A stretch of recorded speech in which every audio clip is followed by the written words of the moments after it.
చాలామంది students intermediate తర్వాత degree చేయాలా లేదా ఇంజనీరింగ్ చేయాలా అని చాలా రీసెర్చ్ చేస్తుంటారు. గవర్నమెంట్ జాబ్స్ మీద ఇంట్రెస్ట్ ఉన్న వాళ్ళు ఎక్కువగా డిగ్రీ చూస్ చేసుకుంటారు. అలాగే కోర్ అండ్ టెక్నికల్ జాబ్స్ చేయాలనుకున్న వాళ్ళు ఎక్కువగా ఇంజనీరింగ్ చూస్ చేసుకుంటారు. మీరు డిగ్రీ చేసినా లేదా ఇంజనీరింగ్ చేసినా గవర్నమెంట్ జాబ్స్కి అండ్ టెక్నికల్ జాబ్స్కి మీరు ఎలిజిబుల్ అవుతారు. సో మీరు జాబ్ అప్లై చేసే ముందు ఒకసారి ఎలిజిబిలిటీ క్రైటీరియాని చెక్ చేసుకొని చేయండి.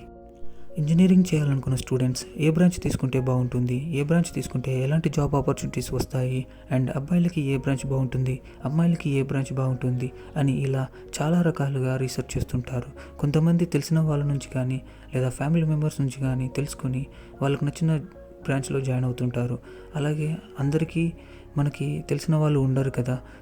సో అలా తెలియని వాళ్ళకి అండ్ అవగాహన లేని వాళ్ళకి ఈ వీడియో చాలా హెల్ప్ఫుల్గా ఉంటుంది. నేను ఒకటి మాత్రం చెప్పదలుచుకున్నా, ఏ బ్రాంచ్ తీసుకుంటే అబ్బాయిలకు బాగుంటుంది, ఏ బ్రాంచ్ తీసుకుంటే అమ్మాయిలకు బాగుంటుంది అలా ఏమీ ఉండదు. అన్ని బ్రాంచెస్ అబ్బాయిలు అమ్మాయిలు ఈక్వల్గా ఉంటుంది. అసలు ఏ బ్రాంచ్ తీసుకుంటే ఎలాంటి జాబ్ ఆపర్చునిటీస్ ఉంటాయి, ఎలాంటి కంపెనీస్లో మనం జాయిన్ అవ్వచ్చు అనేది మనం ఇప్పుడు ఈ వీడియోలో తెలుసుకుందాం. అంతకంటే ముందు మీకు కంపెనీస్ ఎన్ని రకాలుగా ఉంటుంది, కంపెనీస్ ఎలా వర్క్ అవుతాయి అనేది మీకు ఐడియా ఉండాలి. సో కంపెనీస్ గురించి ఐడియా ఉంటే మీకు కంపెనీస్ ప్రొవైడ్ చేసే జాబ్స్ గురించి కూడా ఐడియా వస్తుంది. ఇప్పుడు నేను కంపెనీస్ గురించి చాలా డీటెయిల్గా ఎక్స్ప్లెనేషన్ ఇస్తాను. కంపెనీస్ రెండు రకాలు, product based companies and service based companies. Product based company అంటే తనకు ఓన్ ప్రోడక్ట్ ఉంటుంది. అది హార్డ్వేర్ అయినా అవ్వచ్చు, సాఫ్ట్వేర్ అయినా అవ్వచ్చు, అండ్ అప్లికేషన్స్ అయినా అవ్వచ్చు. ఫర్ ఎగ్జాంపుల్ హార్డ్వేర్ ప్రోడక్ట్స్ తీసుకుంటే ఎలక్ట్రానిక్ గ్యాడ్జెట్స్, అది మొబైల్ అయినా ఉండొచ్చు, ల్యాప్టాప్ అయినా ఉండొచ్చు, అది టీవీ అయినా ఉండొచ్చు, ఏదైనా ఉండొచ్చు.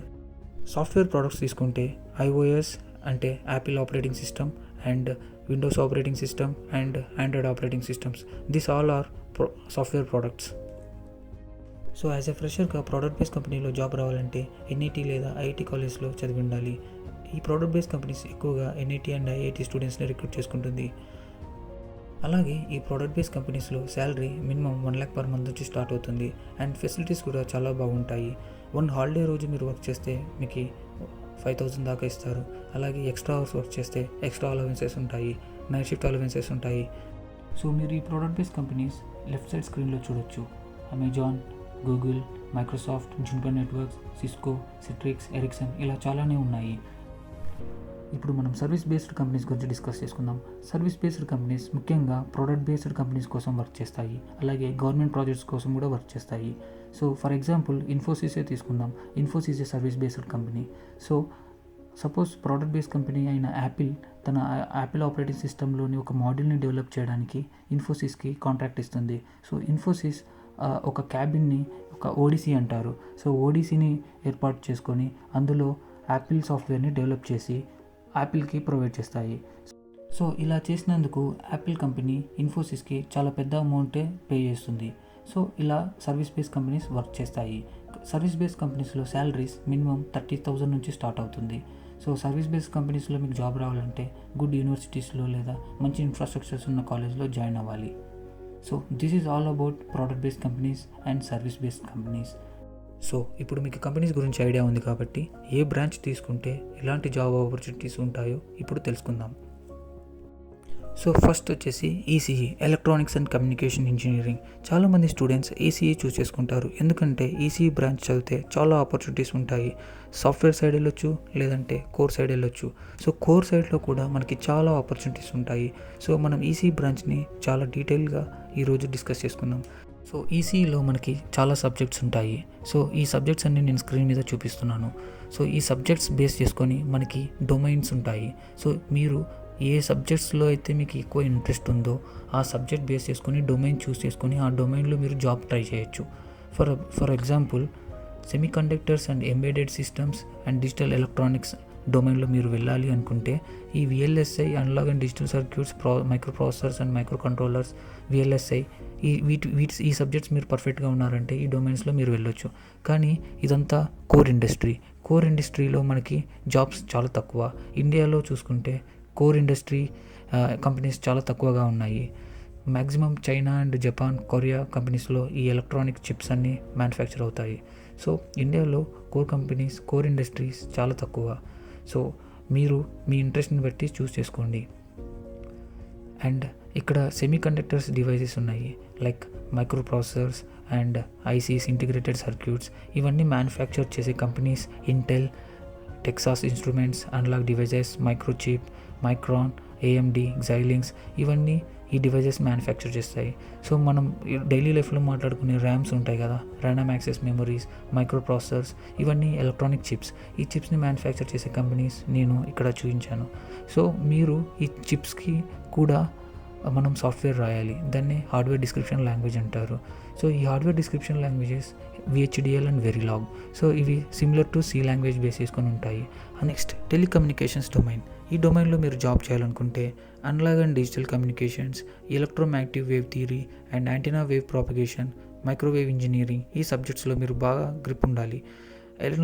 అనలాగ్ అండ్ డిజిటల్ కమ్యూనికేషన్స్ మీరు చదవచ్చు, కానీ electromagnetic wave theory, microwave engineering ఇవన్నీ గడారు సబ్జెక్టులు. సో మీరు చదివేటప్పుడు మీకు తెలుస్తుంది ఏది ఇంట్రెస్ట్గా ఉంది, ఏది ఇంట్రెస్ట్గా లేదు. సో మీకు నచ్చితే, మీరు బాగా అర్థం చేసుకోగలిగితే ఈ డొమైన్లోకి వెళ్ళండి. సో ఈ సబ్జెక్ట్స్ మీకు బాగా అర్థమైతే మీరు టెలికమ్యూనికేషన్ డొమైన్లో జాయిన్ అవ్వచ్చు. Next signal processing domain. Signal processing డొమైన్లో మనకు కవర్ అయ్యే subjects signals and systems, digital signal processing. So actually ఈ సబ్జెక్ట్స్లో మనం ఇమేజ్ ప్రాసెసింగ్ గురించి బాగా నేర్చుకుంటాం. సో ఇమేజ్ ప్రాసెసింగ్ అంటే మనకు గుర్తొచ్చేది కెమెరా. సో కెమెరా లెన్స్ కానీ, కెమెరా ఎంత మెగాపిక్సెల్ ఉండాలి, 64 మెగాపిక్సెల్, 104 మెగాపిక్సెల్. సో ఇన్సైడ్ మనకి చిప్ ఉంటుంది. ఆ చిప్ డిజైనింగ్లో ఉండే ఫంక్షన్ కానీ అవన్నీ మనం చేయాలంటే ఈ సబ్జెక్ట్స్ మీద బాగా గ్రిప్ ఉండాలి. సో ఈ డొమైన్లో మీరు వెళ్ళాలనుకుంటే ఈ సబ్జెక్ట్స్ని ప్రిపేర్ అవ్వండి. Next computer networks and networking. So ఈ డొమైన్లో కవర్ అయ్యే subjects computer networks, wireless communication, satellite communications, radar communications. So ఇలా చాలా సబ్జెక్ట్స్ ఉంటాయి. సో మీకు ఈ సబ్జెక్ట్స్ బాగా నచ్చితే మీరు ఈ డొమైన్లోకి వెళ్ళొచ్చు. కంప్యూటర్ నెట్వర్క్స్ అండ్ నెట్వర్కింగ్ డొమైన్లో మనకి ఎలాంటి జాబ్ ఆపర్చునిటీస్ ఉంటాయి? సింపుల్గా చెప్పాలంటే ఇంటర్నెట్ అంటే ఎక్స్చేంజింగ్ ద ఇన్ఫర్మేషన్. సో మనం ఇప్పుడు ఎవరు చూసినా ఇంటర్నెట్ చూసేస్తున్నారు. సో ఇంటర్నెట్ లేనిది మన డైలీ లైఫ్లో ఏం జరగదు. సో గవర్నమెంట్ హాస్పిటల్స్లో కానీ, లేదంటే గవర్నమెంట్ ఆర్గనైజేషన్స్లో కానీ, ప్రైవేట్ ఆర్గనైజేషన్స్లో కానీ, ఎక్కడైనా సరే మనకి ఇంటర్నెట్ కావాలి. సో ఇంటర్నెట్ బేసిక్గా ఎలా వర్క్ అవుతుంది? సో ఇక్కడ స్క్రీన్ మీద చూపించిన విధంగా మనకి సర్వర్ రూమ్ ఉంటుంది. సో సర్వర్ రూమ్ నుంచి మనకి టవర్ వరకు ISP ద్వారా లింక్ వస్తుంది. సో టవర్ నుంచి మనకంతా వైర్లెస్ ద్వారా మన మొబైల్ నుంచి ఇంటర్నెట్ యాక్సెస్ చేసుకుంటాం. అండ్ మనకి హోమ్ ఇంటర్నెట్ ఉంటుంది. సో హోమ్ ఇంటర్నెట్ ఎలా ఉంటుందంటే ఇక్కడ ఉండే టవర్ నుంచి వైర్ ద్వారా కేబుల్ లే చేసి మనకి ఇంట్లో ఒక రౌటర్ పెడతారు. సో ఆ DSL రౌటర్ నుంచి మనకి వైఫై ద్వారా మన మొబైల్స్కి యాక్సెస్ వస్తుంది. అట్ ది సేమ్ టైం మనం PCs కూడా కనెక్ట్ చేసుకుంటాం. ఇక్కడ మనం సర్వర్ రూమ్ నుంచి టవర్ వరకు ఫైబర్ అనేది లే చేస్తారు. వీటి మధ్యలో మనకి చాలా డివైజెస్ ఉంటాయి, అవే నెట్వర్కింగ్ డివైజెస్. అండ్ సర్వర్ రూమ్లో కూడా మనకి చాలా డివైజెస్ ఉంటాయి, అవే నెట్వర్కింగ్ డివైజెస్. ఈ నెట్వర్కింగ్ డివైజెస్ని మ్యానుఫ్యాక్చర్ చేసే కంపెనీస్ సిస్కో, జునిపర్, నోకియా, పాలాల్టో, ఇలా చాలా కంపెనీస్ ఉన్నాయి. సో ఈ ఒక్కొక్క డివైస్ కాస్ట్ వచ్చేసి క్రోర్స్లో ఉంటుంది. సో ఈ డివైజెస్ అనేది ప్రోడక్ట్స్. సో ఇవి కూడా product based companies. So EC student మనం నెట్వర్కింగ్ డొమైన్లో వెళ్తే ఒక ప్రోడక్ట్ బేస్డ్ కంపెనీలో జాబ్ చేసే ఆపర్చునిటీ వస్తుంది. ఇదంతా కోర్ డొమైన్. మీరు సాఫ్ట్వేర్ డొమైన్లో కూడా వెళ్ళొచ్చు. సో మీరు C++, జావా లాంగ్వేజ్ నేర్చుకొని సాఫ్ట్వేర్ డొమైన్లో కూడా ఎంటర్ అవ్వచ్చు. సో ఇంతకుముందు చెప్పిన విధంగా మన ఇండియాలో కోర్ ఇండస్ట్రీస్ చాలా తక్కువ, కానీ ఒక కోర్ డొమైన్లో మనకి చాలా భూమి ఉంది, అదే computer networks and networking. So ఈ కంప్యూటర్ నెట్వర్క్స్ అండ్ నెట్వర్కింగ్ సంబంధించిన సబ్జెక్ట్స్ బాగా ప్రిపేర్ అయితే మీరు ఈజీ చదివి మీరు కోర్ డొమైన్లో జాబ్ చేయొచ్చు. దీని గురించి నేను ముందు చాలా వీడియోస్ చేస్తాను, ఎందుకంటే నేను ఈ డొమైన్లోనే జాబ్ చేస్తున్నాను. 7 years నుంచి నేను ఈ డొమైన్లోనే జాబ్ చేస్తున్నాను. నేను ఇప్పుడు చాలా హ్యాపీగా ఉన్నాను, ఎందుకంటే నేను ఏం చదివానో ఆ చదివిన దాంట్లో 40% దాని మీద నేను జాబ్ చేస్తున్నాను. నాకు సాటిస్ఫాక్షన్ ఉంది. చాలామంది ఇంజనీరింగ్ స్టూడెంట్స్కి చదివింది ఒకటి, జాబ్ చేసేది ఒకటి. సో అలాంటప్పుడు మనం బీటెక్ చేసి ఏం యూజ్ అని చాలా రియలైజ్ అవుతుంటారు. కంప్యూటర్ నెట్వర్క్ అండ్ నెట్వర్కింగ్ డొమైన్లో మనకి జాబ్ రోల్స్ ఎలా ఉంటాయి? స్క్రీన్ మీద చూపించిన విధంగా network engineer, system network administrator, server engineer, desktop support engineer, technical support engineer. So ఇవన్నీ నెట్వర్కింగ్ డొమైన్లో ఉండే జాబ్ రోల్స్. సో ఇక్కడ మనకి ఒక్కొక్క డివైస్ చాలా క్రోర్స్లో ఉంటుంది. ఈ డివైస్ని హ్యాండిల్ చేయాలంటే మనం సర్టిఫైడ్ అయి ఉండాలి. సో ఈ డివైజెస్ మనం సర్వర్ రూమ్లో యూస్ చేస్తాం. ఒక్క డివైస్ని మనం రాంగ్గా ఆపరేట్ చేసిన ఎంటైర్ నెట్వర్క్ డౌన్ అయిపోతుంది. సో ఓన్లీ సర్టిఫైడ్ ఇంజనీర్స్ని మాత్రమే అలో చేస్తారు ఈ డివైజెస్ని మనం కంట్రోల్ చేయడానికి. సో ఈ విధంగా మనం జాబ్ చేయాలి. Next CSC. So CSC branch తీసుకుంటే ఎలాంటి జాబ్ ఆపర్చునిటీస్ ఉంటాయి? సిఎస్సి స్టూడెంట్స్కి అడ్వాంటేజ్ ఏంటంటే వాళ్ళు చదివేటప్పుడు ఈచ్ అండ్ ఎవ్రీ సెమిస్టర్లో వాళ్ళు ప్రోగ్రామింగ్ లాంగ్వేజ్ నేర్చుకుంటారు. అయితే ఈసీఈ స్టూడెంట్స్ కానీ, mechanical, civil and triple E students కానీ మనం సపరేట్గా ఈ ప్రోగ్రామింగ్ లాంగ్వేజెస్ నేర్చుకోవాల్సి ఉంటుంది. కంప్యూటర్ సైన్స్ అండ్ ఇంజనీరింగ్లో మనం నేర్చుకునే programming languages Java, Python, PHP, SQL, Java scripts. So maximum computer science ఇంజనీరింగ్లో మనం జావా, పైథాన్, సి++ లాంగ్వేజెస్ నేర్చుకుంటారు. C++ is the basic languages for each and every programming language. మీకు C and C++ languages మీద చాలా grip ఉండాలి. So మనం ఈ programming languages base చేసుకొని మనం ఆపరేటింగ్ సిస్టమ్ కానీ అప్లికేషన్స్ కానీ డెవలప్ చేస్తాం. సో ఆపరేటింగ్ సిస్టమ్ అంటే మనం ఒక హార్డ్వేర్ని మ్యానుఫ్యాక్చర్ చేసిన తర్వాత ఆ హార్డ్వేర్ని కంట్రోల్ చేయాలంటే మనకు ఆపరేటింగ్ సిస్టమ్ ఉండాలి. ఫర్ ఎగ్జాంపుల్ ల్యాప్టాప్ కానీ మొబైల్ కానీ కంట్రోల్ చేయాలంటే మనకు ఆపరేటింగ్ సిస్టమ్ ఉండాలి. సో ల్యాప్టాప్స్లో మనం విండోస్ సాఫ్ట్వేర్ యూస్ చేస్తాం, మొబైల్స్లో మనం ఎక్కువగా ఆండ్రాయిడ్ సాఫ్ట్వేర్ యూస్ చేస్తాం, అండ్ యాపిల్ ఫోన్లో iOS యూస్ చేస్తాం. సో ఈ ఆపరేటింగ్ సిస్టమ్స్ని డెవలప్ చేయాలి అంటే మనకి ఈ ప్రోగ్రామింగ్ లాంగ్వేజెస్ కావాలి. సో ఈ ప్రోగ్రామింగ్ లాంగ్వేజెస్ మనం నేర్చుకొని ఒక ఆపరేటింగ్ సిస్టమ్ని డెవలప్ చేస్తాం. డెవలప్ చేసిన ఆపరేటింగ్ సిస్టమ్ని మనం హార్డ్వేర్లో ఇన్స్టాల్ చేస్తాం. ఫర్ ఎగ్జాంపుల్ ఒక మొబైల్లో మనం ఆండ్రాయిడ్ ఆపరేటింగ్ సిస్టమ్ని ఇన్స్టాల్ చేస్తాం. సో మనకు ఉండే ఫీచర్స్ ఏవైతే ఉన్నాయో కెమెరా ఫీచర్స్, కెమెరాని యూస్ చేసుకోవాలంటే కెమెరా ఐకాన్ మీద క్లిక్ చేయాలి. సో మనం ఇచ్చిన ఇన్స్ట్రక్షన్స్ మొబైల్లో ఉండే CPU రన్ చేసి మనకి కెమెరా ఓపెన్ అవుతుంది. సో దీని బిహైండ్ అంతా మనకి ప్రోగ్రామింగ్ లాంగ్వేజ్ బేస్ చేసుకుని రన్ అవుతుంది. అలాగే అప్లికేషన్స్.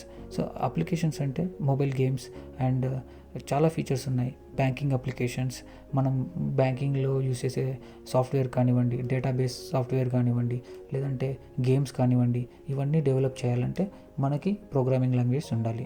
సో సిఎస్సి స్టూడెంట్స్కి మెయిన్గా అడ్వాంటేజ్ ఏంటంటే వాళ్ళు చదువుకునేటప్పుడే బేసిక్ ప్రోగ్రామింగ్ లాంగ్వేజెస్ సి++, జావా ఇవి వాళ్ళు బాగా నేర్చుకుంటారు.